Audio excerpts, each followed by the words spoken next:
Hello guys, welcome to Pakistani real reaction. तो कैसे हैं आप सब? उम्मीद है आप सब बढ़िया होंगे और मजे में होंगे। मेरा नाम है वैसे मुबशर सुबैद। आज की वीडियो का टाइटल है G20 छोड़ो, भारत ने तुर्की की बजा दी पुंगी, कर दिया तुर्की का इलाज। मतलब तुर्की के फिर से भारत ने बैंड बजा दिए। क्लास बैंड ले बजा लिए भाई। ये भारत ने तो सही आजकल बजा रहा है यार। तुर्की की क्या हुआ है सारा कुछ देखेंगे, पार की बातें करेंगे बाद में। इनसाइड नॉलेज का वीडियो काउंट डाउन करते हैं। Red one and start. दोस्तों, जहां एक तरफ यूक्रेन पर हमला करके रूस यूक्रेन की जमीन कब्जा रहा है, वहीं पर दूसरी तरफ अचानक से चीन ने रूस पर चढ़ाई कर दी और एक ऐसे द्वीप पर अपना दावा कर दिया जिसे लेकर दोनों देशों के बीच में 2005 में ही समझौता हो चुका है। और अब इस मुद्दे पर रूस का जवाब भी सामने आ चुका है, जो काफी समय की चुप्पी के बाद देखने को मिला। दरअसल सबको तो लगा था कि रूस कुछ नहीं बोलेगा, पर आखिरकार रूस ने इस मामले को एड्रेस करना सही समझा। वहीं पर हमारी आज की दूसरी खबर भी उतनी ही जबरदस्त है, क्योंकि भारत अब कुछ ऐसा करने जा रहा है जो तुर्की के लिए हार्ट अटैक से कम नहीं होगा, जिसके तहत हम भूमध्य सागर में 3 ऐसे देशों के साथ मिलकर मीटिंग करने वाले हैं जो तुर्की के कट्टर दुश्मन है। तो चलिए बिना समय गवाए अब इस वीडियो को शुरू कर लेते हैं। लेकिन उससे पहले अगर आप हमारे चैनल पर पहली बार आए हैं तो नीचे दिए गए सब्सक्राइब बटन को प्रेस कर बेल आइकॉन को दबा लें, जिससे हमारी आने वाली डेली ऐसी वीडियो आप तक सबसे पहले पहुंच सके। दरअसल दोस्तों, हाल ही में चीन के मिनिस्ट्री ऑफ नेचुरल रिसोर्स की तरफ से एक विवादित नक्शा सामने रखा गया था, जिसमें उन्होंने भारत के अक्साई चीन और अरुणाचल प्रदेश को अपने हिस्से में दिखाया था। साथ ही नेपाल के भी कई हिस्से को चीनी हिस्सा बताने के साथ साथ दक्षिण चीन सागर में इंडोनेशिया, फिलीपींस, मलेशिया और ताइवान के समुद्री क्षेत्रों समेत कई द्वीपों पर अपना अधिकार जताया। पर हैरानी की बात तो ये थी कि चीन यहीं पर नहीं रुका, बल्कि उसने रूस के साथ सटी अपने उत्तर पूर्वी सीमा पर मौजूद एक द्वीप बोल्शोई उस्सूरिस्की को अपने अधिकार क्षेत्र में बताया। बड़ी बात तो यह है कि इस द्वीप पर रूस का भी हिस्सा है और यहाँ पर विवाद को सुलझाने के लिए आज से 15 साल पहले ही समझौता हो चुका है, जिसमें दोनों देशों ने शांतिपूर्ण तरीके से अपने हिस्से का बंटवारा कर लिया था। लेकिन अचानक से जब चीन ने इस द्वीप को अपने नक्शे में दिखाया, तब रूस ने काफी सोच विचार करने के बाद आखिरकार अब अपना विरोध दर्ज कराते हुए बड़ा बयान दिया है। रूसी विदेश मंत्रालय के प्रवक्ता मारिया जखराओ ने कहा है कि वह चीन के इन दावों को खारिज करते हैं और 135 वर्ग मील में फैले इस द्वीप को लेकर पहले जो समझौता हो चुका है वह अभी दोनों देशों के लिए मान्य है। इसीलिए कोई सवाल ही पैदा नहीं होता कि इस पर किस देश का अधिकार है और किसका नहीं। उन्होंने ये भी कहा कि समझौते से चीन रूस के रिश्ते काफी मजबूत हुए हैं। बोल्शोई उस्सूरिस्की द्वीप को लेकर हुए समझौते को रूसी विदेश मंत्रालय की प्रवक्ता ने एक मिसाल बताया कि कैसे दुनिया भर के देश अपने बीच मौजूद विवादित क्षेत्रों को लेकर शांतिपूर्ण समझौते कर सकते हैं, जिससे क्षेत्र में विकास और स्थिरता को बढ़ावा दिया जा सके। अगर समझने की कोशिश करें तो इस वक्त रूस और चीन कूटनीतिक तौर पर एक दूसरे के साथ काफी नजदीक आ चुके हैं, जिसका मुख्य कारण पश्चिमी देशों की तरफ से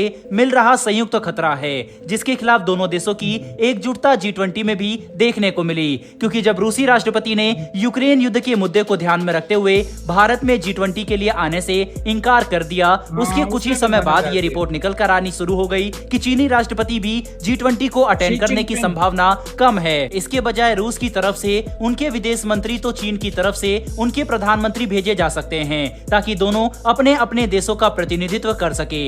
ऐसे में इस स्टैंडर्ड मैप के जारी होने के बाद रूस ने ज्यादा तमाशा खड़ा नहीं किया और एक छोटा सा बयान देकर चीन को नसीहत दे दी कि उन्हें आगे से इस तरह की हरकतें नहीं करनी चाहिए, जिससे संबंध भी खराब ना हो और चेतावनी भी दे दी जाए। बहरहाल बढ़ते हमारी दूसरी खबर की तरफ। तो दोस्तों, ये खबर इजराइल, साइप्रस और ग्रीस के ट्राइलेटरल संगठन की तरफ से निकलकर सामने आ रही है, जो अगले साल होने वाली अपनी समिट में भारत को भी आमंत्रित कर सकते हैं, जिसके लिए ये तीनों देश आपस में काफी समय से बातचीत कर रहे हैं। बता दें कि अगर ऐसा हुआ तो ये तुर्की के लिए किसी बुरे सपने से कम नहीं होगा, क्योंकि पहले ही भारत ग्रीस के साथ मिलकर अपनी कूटनीतिक साझेदारी को काफी ज्यादा मजबूत कर चुका है।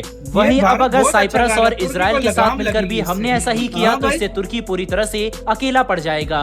बता दें कि ग्रीस, इजराइल और साइप्रस एक साथ मिलकर इस रीजन में अपने नेचुरल गैस समेत दूसरे प्राकृतिक संसाधनों को तेजी से एक्सपोर्ट करना चाहते हैं, जिसके लिए अगर इस मीटिंग में भारत को आमंत्रित किया गया तो भूमध्य सागर में होने वाली आर्थिक गतिविधियों को काफी बढ़ावा मिल सकता है और इससे तुर्की के गैर कानूनी दावों पर भी काफी बड़ी चोट पड़ेगी।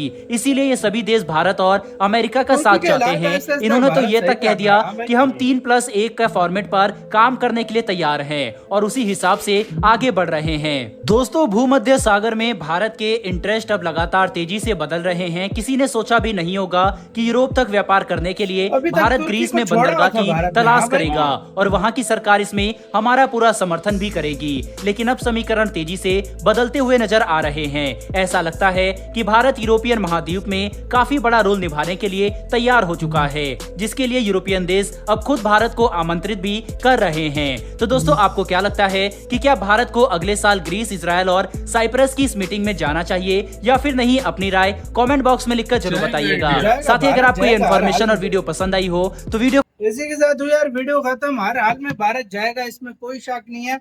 लेकिन अब आते हैं इसकी तरफ। भारत जो है लगाम जो है ना तुर्की की, वो कासर है। भारत इतने सालों से तुर्की को फ्री हैंड दिया हुआ था कि मतलब चलो यार तुर्की जो कभी करता है, संभल जाएगा, मतलब कभी ना कभी तो मतलब मैं प्यार से तुर्की से बात करूंगा तो कभी ना कभी तो तुर्की को समझ आएगी कि मैं क्या कर रहा हूँ और भारत मेरे साथ क्या कर रहा है। मतलब भारत मुझे अच्छे से ट्रीट कर रहा है और मैं उसके खिलाफ बोल रहा हूँ, कभी ना कभी तुर्की समझेगा। लेकिन अब भारत के जो वो मतलब सबर की जो हाथ थी वो खत्म हो चुकी है। असल में पता क्या बात है, तुर्की बात करता था इंडिया पे, सब हाँ। कुछ करता था, इंडिया उसको कुछ बोलता नहीं था। नहीं बोलता। या यूं कह लो कि हाँ। इंडिया ने कभी उसको इतना सीरियस नहीं लिया। तो इंडिया ने जब देखा कि यार जो मर्जी कर लो, ये बंदा चुप ठीक ही नहीं नहीं हो कर रहा, रहा। इंडिया ने अभी ये उसको सिर्फ छोटा सा ट्रेलर दिखाया ट्रेलर कि दिया। जा ग्रीस के साथ पिछले मिलकर, दिनों भारत के वॉरशिप्स गई हुई साइप्रस थी उसकी बॉर्डर पे। साइप्रस ग्रीस इजराइल इनके साथ मिलकर ये उनको ट्रेलर दिखा रहा है। हाँ। भाई ये ट्रेलर है, इससे आगे जब मैं बड़ा करूंगा ना तो वो तुमसे हजम नहीं होने वाला।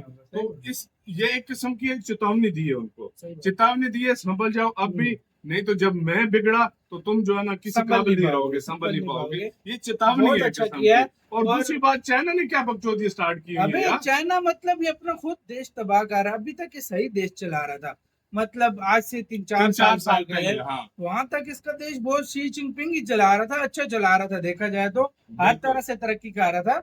अभी इसको क्या मतलब इसमें घुटनों से इसने पॉलिसी इतनी खराब कर दी है, इसके रिलेशन इंडिया का ये क्लेम कर रहा है भाई साहब।